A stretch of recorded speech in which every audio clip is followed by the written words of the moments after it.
My husband skipped our son's first birthday to attend his high school sweetheart's wedding. He said weddings were once in a lifetime, while birthdays happened every year.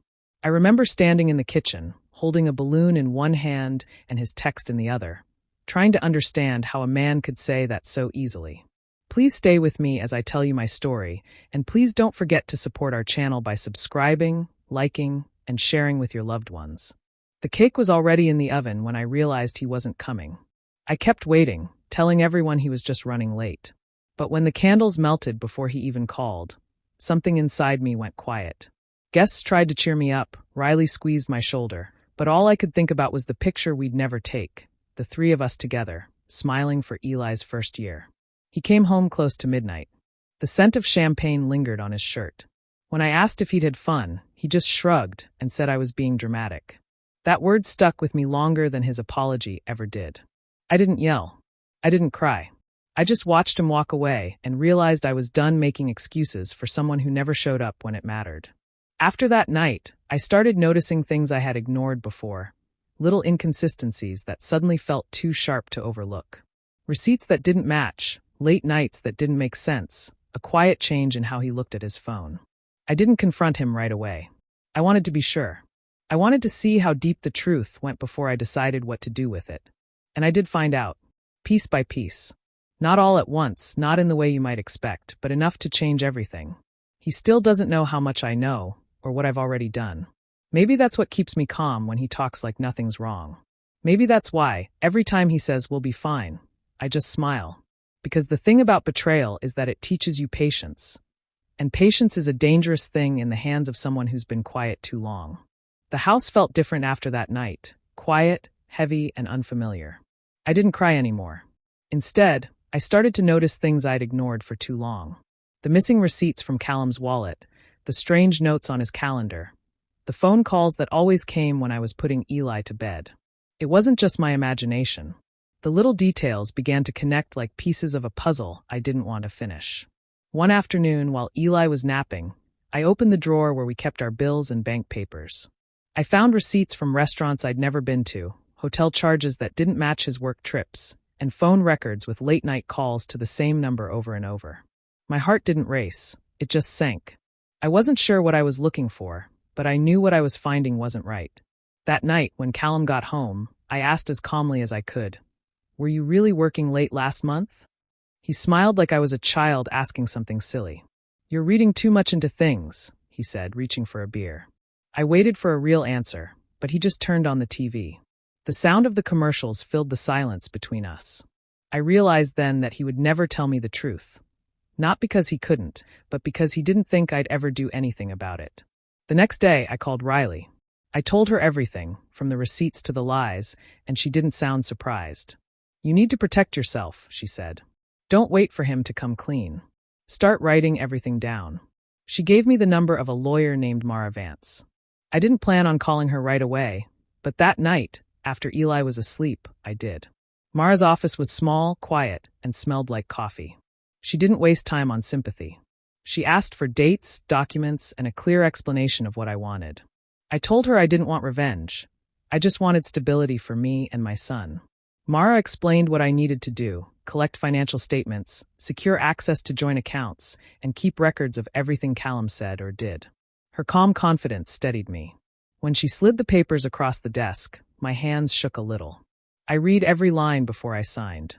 Filing for divorce wasn't something I'd ever imagined doing, but it felt less like giving up and more like finally standing up. As I walked out of that office, I didn't feel broken anymore. I felt clear. For the first time in a long time, I knew exactly what I needed to do and who I needed to protect. When I filed the divorce papers, I thought the hardest part was over. I was wrong. The real struggle began the moment Callum got the official notice. He didn't get angry like I expected. He laughed. He said I was overreacting, that we could still fix things. Then 2 days later, I got a letter from his lawyer. Reading it made my hands shake. It painted him as the perfect husband and me as unstable and emotional. It was like reading a story about a stranger who just happened to have my name. The first court hearing was cold and uncomfortable. Everything was about numbers, schedules, and signatures. There was no space for feelings. Sitting there, across from Callum, I felt like I was being judged for even wanting to protect myself. He smiled politely at everyone, like this was all just a misunderstanding. His lawyer spoke calmly, calling me Mrs. Mercer, like I was the problem to be managed. I answered every question clearly, but inside I was shaking. When it ended, I stepped outside and had to remind myself to breathe. After that hearing, Mara suggested hiring a private investigator. I didn't think I needed one, but she said it would help if Callum tried to hide money or lie about where he was. Weeks later, the investigator came back with a folder. I opened it alone in my kitchen. Inside were receipts, hotel bills, and one photo I couldn't forget. Callum standing beside Tessa, his hand on her back, both smiling like they had no worries in the world. It wasn't proof of everything, but it was enough to confirm what I'd already felt for months. He had chosen a life that didn't include me. Callum started acting different in public after that. He showed up to court in clean suits, held doors open for me, and made polite small talk with people who didn't know what was really happening. To them, he looked like the man trying to keep his family together. But at home, when he picked up Eli, he barely spoke to me. He acted as if I was invisible. That quiet indifference hurt more than any fight ever could. Still, I focused on what mattered. Mara helped me file for temporary custody and requested to freeze our shared accounts so he couldn't move money around. The judge approved both. They were small victories, but to me they felt huge. For the first time, I wasn't just reacting. I was taking control. Late one night, after Eli was asleep, I sat at the kitchen table with the documents spread out in front of me. The air felt still, heavy but clear. I wasn't looking for revenge anymore. I just wanted peace, something steady I could build on. I didn't need him to apologize or explain. I only needed to make sure Eli would never grow up thinking this was normal. That night, I promised myself I'd never beg for love again. I'd fight quietly, protect what was mine, and move forward. One piece of paper, one decision at a time. I wanted to understand why my husband had chosen someone else's wedding over our son's first birthday. It didn't make sense, not even after everything that had happened in court. The question kept turning in my mind, refusing to quiet down. One evening, I opened the old storage boxes in our closet, the ones filled with high school photos, letters, and things that no longer mattered. Or at least, I thought they didn't. Buried under old yearbooks, I found a small bundle of envelopes tied with a ribbon. They were addressed to Callum in handwriting that wasn't mine. I sat on the floor and opened one. It was from Tessa. The words were simple but full of emotion. Inside jokes, shared dreams, a promise that they would always find their way back. My stomach twisted. The letters weren't recent, but they explained too much. The connection between them never really ended. It had just gone quiet for a while. As I read, I began to see a pattern. The sudden trips, the unexplained nights away, the random old friend, calls he used to take outside. All of it linked back to her. I remembered how he used to smile when her name came up in conversation, like he was remembering something no one else understood. I had called it nostalgia once. Now, it looked more like unfinished business. I didn't want to fight. I wanted the truth. So I found out where the wedding had taken place and drove there a week later. The event was long over, but Tessa still worked part-time at the same venue.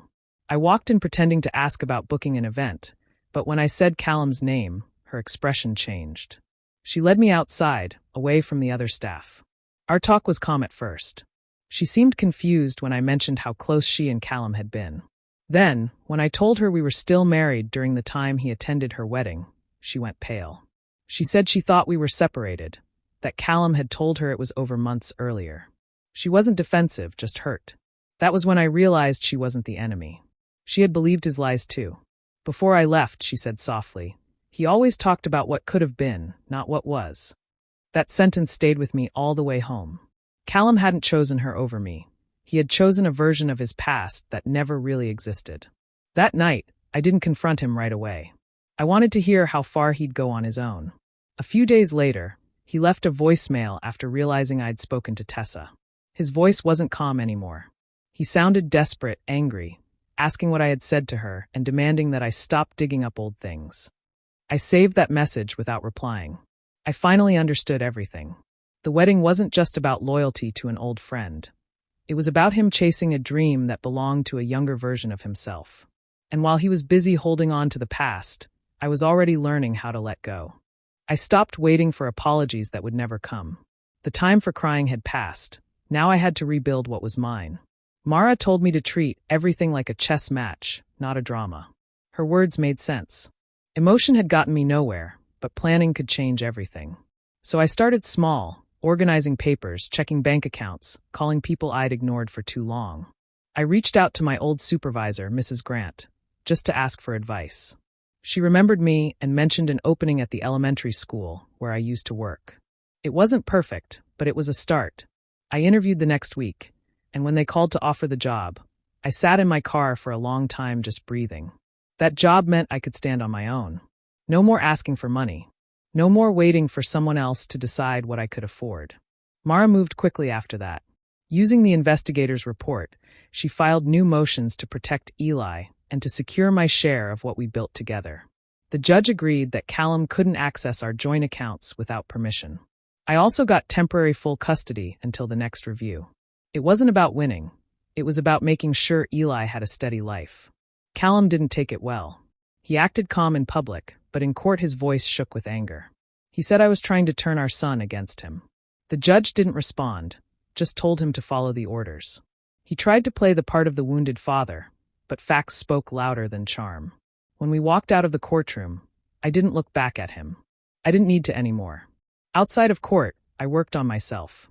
I started therapy once a week. It helped me talk about the anger without drowning in it. I joined a small self-defense class at a nearby gym. I didn't tell anyone about it. It was something I did just for me. With every class, I felt more in control of my own body, my own space. The fear that used to live in me started to fade. At night, after Eli fell asleep, I would sit at the kitchen table balancing the budget, setting up automatic transfers, opening a small savings account in his name. I made sure that no matter what happened, he would always have something safe waiting for him. I named a guardian in case anything ever happened to me. It felt strange to think that far ahead, but necessary.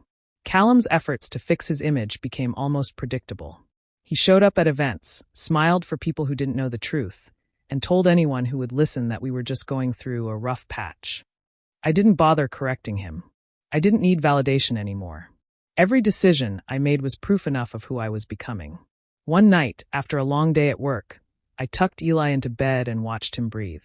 The house was quiet, but no longer heavy. It wasn't perfect, but it was mine again. For the first time in months, I felt peace, not loud or dramatic, just steady. I realized revenge didn't have to be loud. Sometimes it was simply living better than before and never looking back. It started slowly, small rumors that spread faster than I expected. Callum had begun talking to people in our neighborhood, twisting the story so that I looked like the cold, bitter wife who didn't want to forgive him. A few people started avoiding me at the grocery store. Others gave those half-smiles that said they'd already chosen a side. I didn't defend myself. I didn't need to. The truth was stronger than gossip, even if it took time to show. Then came the official counterclaim. His lawyer filed papers saying I was unstable, unfit, and trying to keep our son away out of spite. Reading it felt like being punched. Every sentence was a lie, but it still hurt to see it in black and white. Mara told me not to panic, that this was a common move to wear people down. She said the best way to fight back was with proof, not emotion. So that's what I did. Riley helped me gather everything. We went through calendars, texts, and records from Eli's daycare, missed pickups, forgotten appointments, and all the times Callum didn't show up. Each piece of evidence built a picture of who he really was. I even spoke to our old babysitter, who agreed to testify about the nights he never came home. Every fact mattered. At the next court session, Callum arrived looking confident. He shook hands with people like it was a business meeting. When he spoke, his tone was soft, almost rehearsed. He talked about being a devoted father, and said he just wanted a fair chance. But when Mara started reading the documentation, his missed visits, ignored messages, and financial inconsistencies, his calm cracked. His face tightened, his voice rose. The judge didn't say much, but I could see in her expression that she was starting to understand. After that day, I went home and sat in my car for almost an hour. I didn't cry, I just felt drained. It wasn't the shouting or the lies that exhausted me. It was the effort of staying calm while being painted as something I wasn't. That night, Riley came over with coffee and reminded me that endurance was its own kind of strength. She was right. I couldn't lose focus now. The more Callum tried to control the story, the more people began to notice the cracks.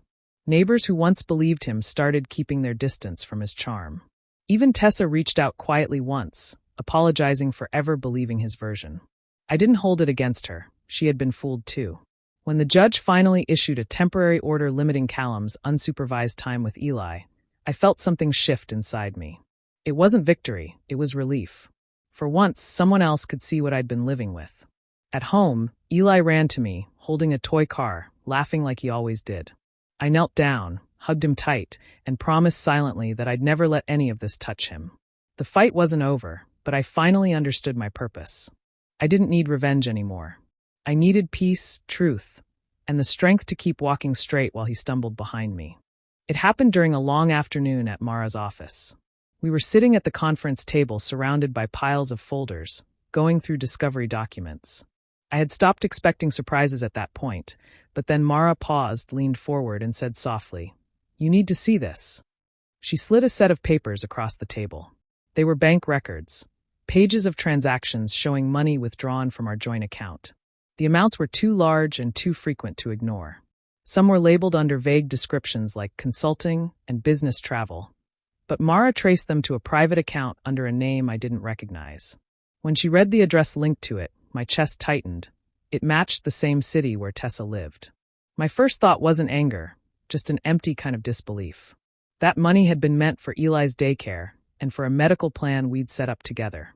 While I was counting every dollar to keep things running, he'd been spending it on trips and memories that didn't include us.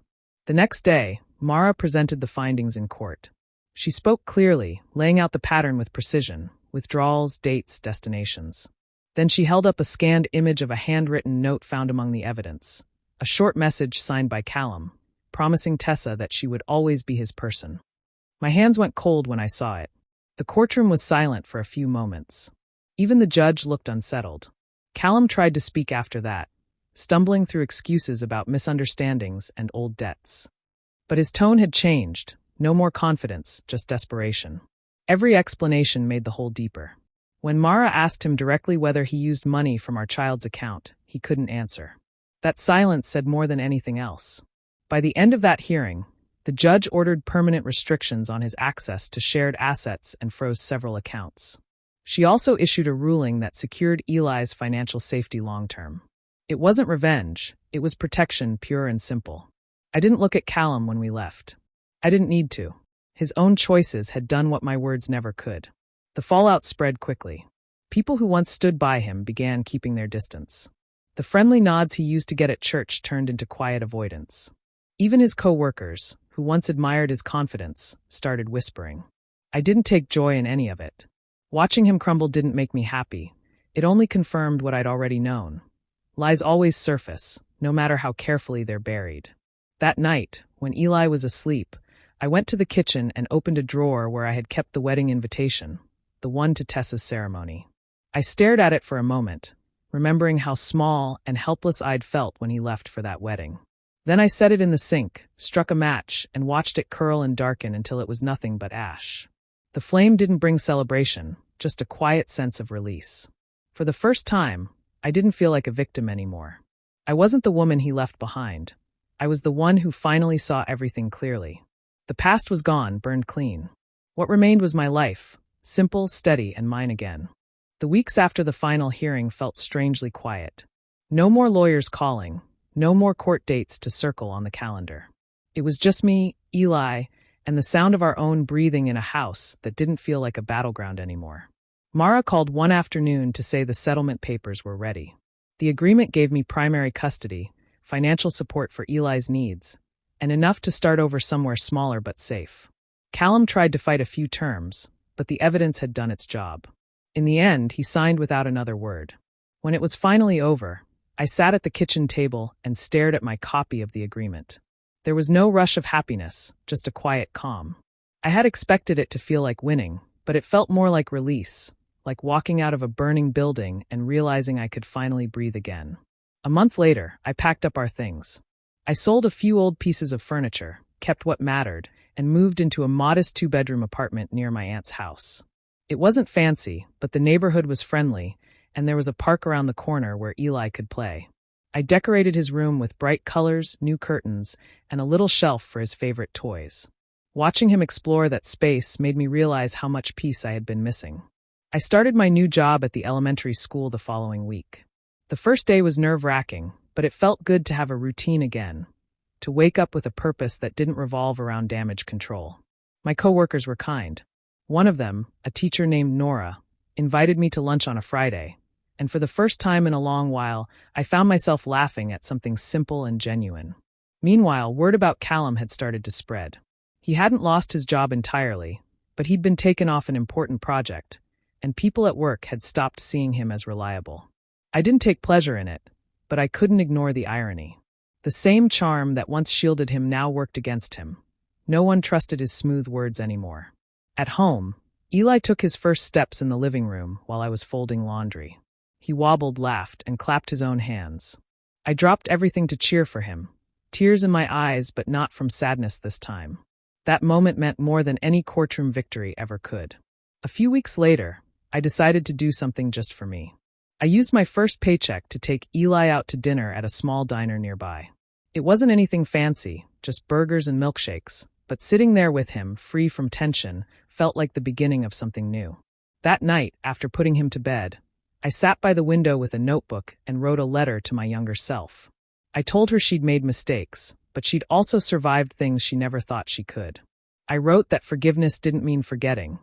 It meant letting go of the version of yourself that kept waiting for someone else to make it right. When I finished, I folded the letter and placed it in a drawer. I didn't need to send it anywhere. It was enough to know that I had finally become the woman I once needed, steady, brave, and free.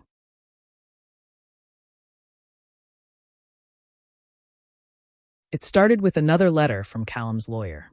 He was asking for more visitation time with Eli, unsupervised visits this time. Reading it brought back a rush of old feelings, but I didn't let them take control. I had expected this moment eventually. Mara told me not to panic, just to review the request carefully.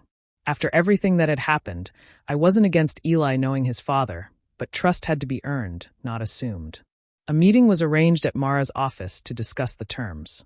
When I walked in and saw Callum sitting there, he looked different. His posture wasn't proud or defensive anymore. He just seemed tired. His lawyer spoke first, explaining that Callum wanted more time to rebuild a relationship with his son. I listened quietly, saying nothing until it was my turn. I told them I wasn't refusing, but Eli's safety came first. The visits could happen, but they would start short, in familiar places, and only if Callum followed every condition exactly. For a long time, Callum didn't respond. Then softly he said, "Lena, I know I can't fix what I broke." His voice wasn't smooth or rehearsed this time. He admitted that the choices he made had cost him more than he ever imagined. I looked at him, searching for the man I once loved, but what I saw instead was someone finally facing the wreckage he had caused. I told him I appreciated his words, but apologies couldn't rewrite the past. What mattered now was Eli's future. I said that being a father wasn't about promises. It was about showing up. If he wanted to be part of our son's life, he had to prove it day by day. I didn't say it with anger, just certainty. He nodded, eyes lowered, and for the first time in a long while, there was no argument. The silence that followed felt heavy but clean, like the end of a long storm. Mara ended the meeting by summarizing the terms, and we both signed. It was final, measured, fair, and firm. The first visit happened a week later at a small playground near my new apartment. I stayed nearby, watching from a distance. Callum knelt in front of Eli, unsure at first, then gently helped him onto the swing. Eli laughed, his bright little voice echoing through the air. I stood there, hands in my pockets, feeling something shift quietly inside me. Not forgiveness, but acceptance. As the weeks went on, Callum kept showing up. He didn't push, didn't overstep. I stayed cautious, but allowed small steps forward. One evening, after another visit, he came to return Eli and asked if we could talk. We stood outside under the fading light. He said, "You were right to walk away." I didn't see what I had until it was gone. I didn't reply right away.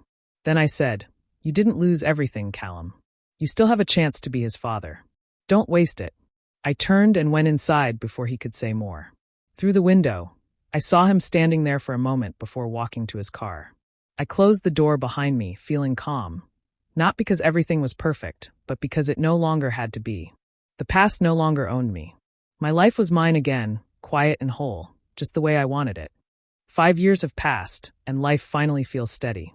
Eli is 5 now, curious, kind, and full of energy.